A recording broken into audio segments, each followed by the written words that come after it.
Let's talk about Eurovision, or apparently not Eurovision anymore. It's no longer like a happy, fun, family viewing singing contest that's just got a little bit of politics thrown in just to make it fun. A load of amusing outfits, silly costumes, silly performances just to give you a laugh as you have a drink on a Saturday night. No, now it's basically a sadomasochist gay porn film on steroids. That's pretty much what it is. Oh, and full of hate and people booing a girl because she's Jewish.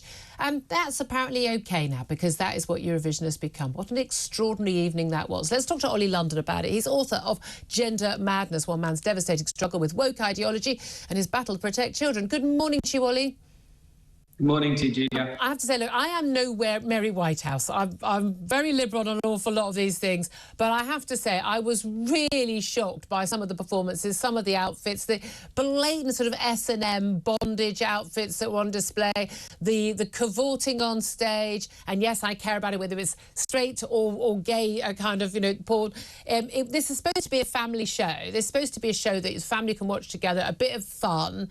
And it was, I mean, even our own entry, Olly Alexander. I mean, it was basically a load of sort of gay sex acts in a public toilet. That was the performance. I mean, the song wasn't worth listening to. What on earth has happened? Yeah, well, Eurovision was watched by 200 million people, and there are millions of families and kids that watch this. So when they tune in and they see Olly Alexander cavorting on stage, pretending to kiss and imitate explicit acts with his dancers, it really is a bad image. So it's no wonder that he got 0 points for that. I mean, Julia, if you formed a band and entered Eurovision, I'm sure we'd get more points than him. So it was. You haven't heard my singing.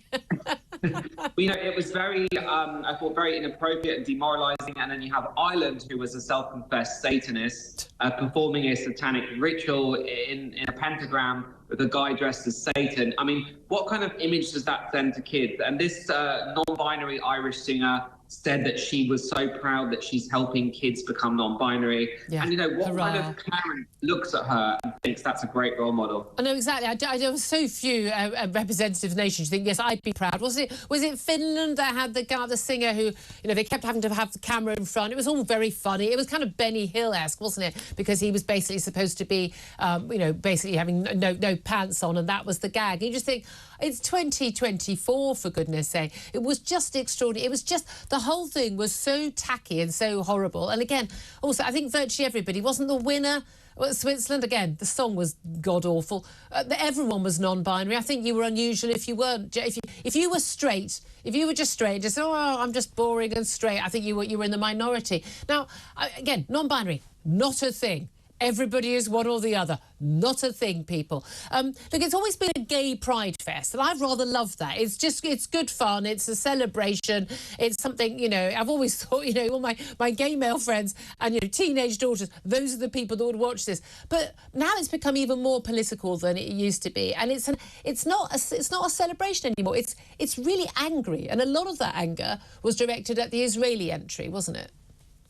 Yeah, I mean, it's not meant to be political. There are rules disqualifying contestants that are political. And we saw, the Portuguese entry had the Palestinian keffiyeh scarf on her nails. Yeah. We saw... well done. Just think how many children in Gaza will have been saved because of that.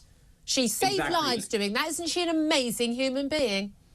Exactly. We saw 2 entries wearing keffiyeh during press conferences, and the level of hate directed at the Israeli singer, a young 20-year-old girl who has a wonderful voice and talent. She came there to sing and, subjected to hate. We saw contestants like the Irish contestant trying to diss her. We saw the Netherlands contestant put a flag over his face when she was speaking. I mean, the level of disrespect put towards the Israeli singer was really out of control, and I don't think Eurovision took that seriously enough. No, absolutely. And also, I mean, the booing that went on, although you couldn't hear any booing really when you watched it on TV, those who were in the audience who filmed it at the time, you could really clearly hear booing and whistling when she was singing. I mean, just disgusting, horrible behaviour. We also had protests outside, and of course the obligatory Greta Thunberg getting herself arrested. This is her latest cause. She's given up on saving the world, because I'm sure we've passed that tipping point and we're all going to die eventually. But now she's worried about the people of Gaza, because this is the latest cause, isn't it?